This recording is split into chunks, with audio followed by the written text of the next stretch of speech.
Gaming mouse wireless zaman sekarang ini kayak udah jadi sesuatu yang umum banget. Ya mungkin kalau dulu kita mikir-mikir buat beli gaming mouse wireless yang performanya bagus karena harganya tuh dulu mostly mahal-mahal. Tapi sekarang udah banyak juga yang harganya terjangkau. Terus mungkin dulu kita juga worry soal wirelessnya, entah itu dari segi latensinya atau dari segi konsumsi baterainya. Tapi nyatanya sekarang udah banyak tuh sensor-sensor baru yang di-develop bukan pure untuk performa doang, tapi juga untuk efisiensi dayanya, biar punya battery life yang lebih baik. Terus soal latensinya juga ya, sejauh ini gue ngetes beberapa gaming mouse wireless yang pakai dongle 2,4 GHz itu semuanya aman. Gue gak ngerasain adanya patah-patah, delay dan segala macemnya. Bahkan dipakai main game kompetitif pun enak-enak aja. Makanya pro player pun sekarang udah banyak yang pakai gaming mouse wireless.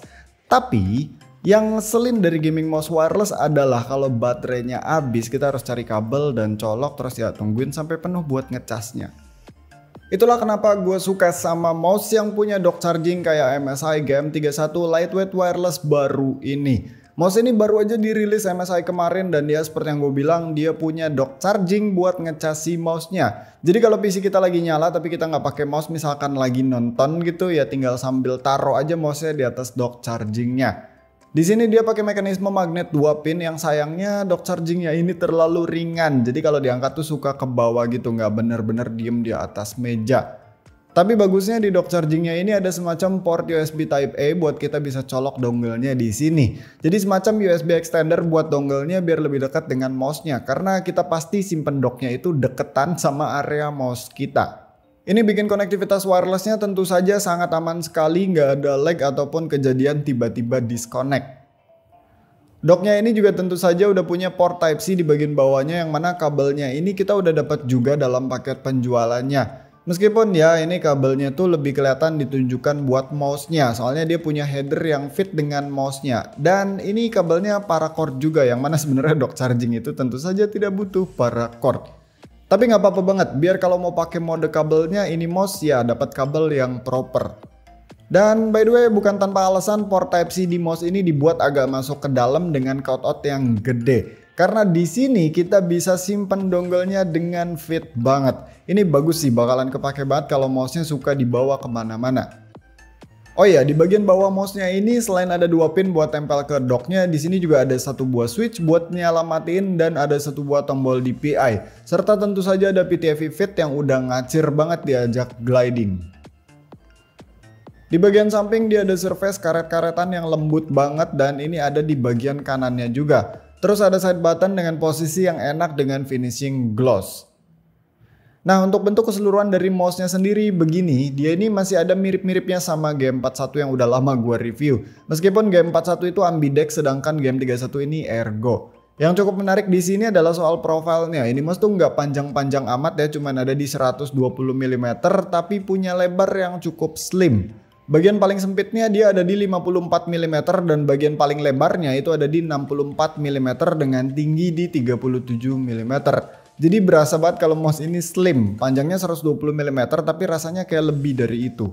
Sebenarnya profilnya nih mirip-mirip sama GM41, panjang ceper tapi ramping. Bedanya ya di sini shape-nya shape ergo dan overall tuh emang lebih kecil daripada GM41. Pas pertama kali gue coba ini agak aneh sih memang, karena mouse ergo tuh biasa lebar-lebar kan. Tapi dia ini berasa di bagian jempolnya tuh masuk banget ke dalam. Ini bikin posisi palm atau relax claw gue tuh lebih nyaman agak miring beberapa derajat. Nggak enaknya by default kalau counter recoil yang biasanya simetris dengan mouse-nya ini jadi offset miring ke kanan. Dan sayangnya di software ini nggak bisa atur angle sensornya biar offset beberapa derajat. Di sini cuma ada pengaturan key assignment, DPI, polling rate, battery level, dan seputar auto sleep-nya. Ya intinya butuh adaptasi aja sih dan tergantung gimana setup grip user yang pakai mouse ini.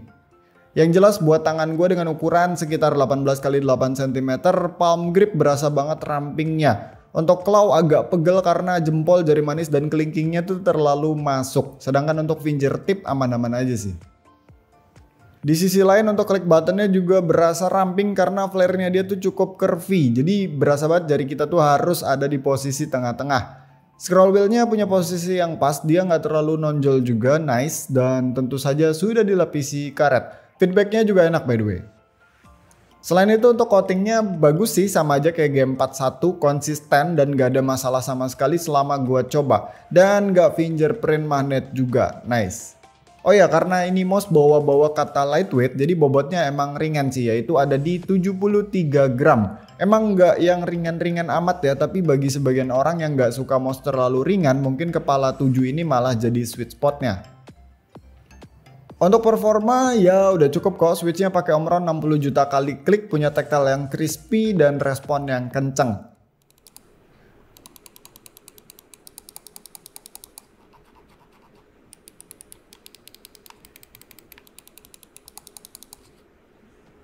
Baterainya juga awet cuy, klaimnya sih bisa tahan sampai 110 jam. Gue sendiri udah pakai sekitar hampir seminggu dan ya tentu saja belum habis.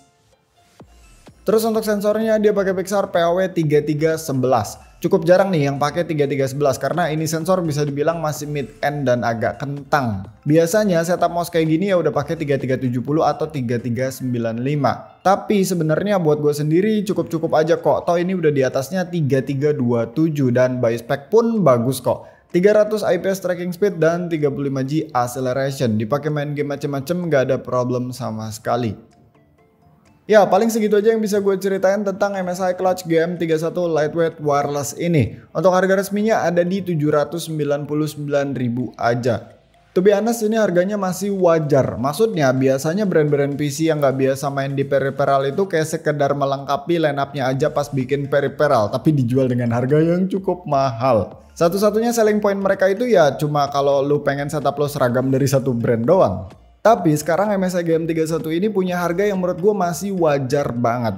Memang kalau kita bandingkan contohnya kayak sama mouse-mouse dari brand lokal, misalkan itu dengan setup yang mirip-mirip lightweight wireless 2,4 GHz di harga 700 ribuan, mereka udah kasih sensor yang mentok-mentok kayak contohnya 3370 atau bahkan dapat 3395.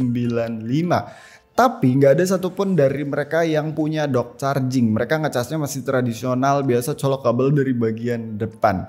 Terus kalau kita memang ngincer dock charging aja, mouse yang terkenal pakai dock charging itu apa sih? Paling Viper Ultimate, itu harga udah 1,3 juta. Meskipun memang Viper Ultimate itu punya performa yang jauh lebih tinggi di atasnya si GM31 ini. But again, kalau kalian memang nggak butuh sensor yang mentok-mentok amat, kalian suka sama setup small ergo, mouse yang ringan tapi nggak ringan-ringan amat, kalian pengen ada dock chargingnya, apalagi kalau kalian fanboy MSI GM31 ini boleh banget buat dipertimbangkan. So segitu aja videonya, thank you yang udah nonton, sampai ketemu di video selanjutnya, bye.